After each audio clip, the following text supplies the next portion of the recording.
అల్లూరి సీతారామరాజు జిల్లాలో ఘోర విషాదం చోటు చేసుకుంది. చింతూరు మారేడుమిల్లి ఘాట్ రోడ్డులో పర్యాటక బస్సు అదుపు తప్పి లోయలో పడి భారీ ప్రాణ నష్టం చోటు చేసుకుంది. ప్రమాదంలో ఇప్పటి వరకు 15 మంది అక్కడికక్కడే మృతి చెందగా పలువురు ప్రయాణికుల పరిస్థితి విషమంగా ఉన్నట్లు సమాచారం.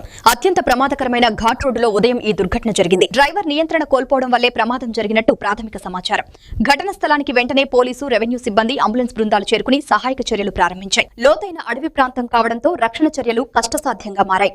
క్రేన్లు, రెస్క్యూ టీంల సహాయంతో మృతదేహాలను వెలికి తీయడం కొనసాగుతోంది.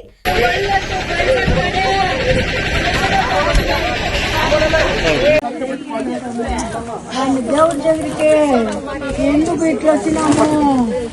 మనశాంతి లేదని వచ్చినాము.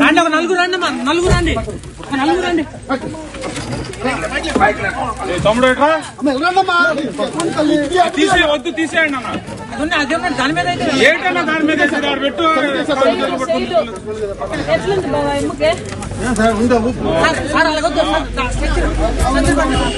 పట్టండి సార్ సత్యని పట్టండి పట్టండి సార్ దాని మీద పట్టండి నల్లగా సార్ నల్లగా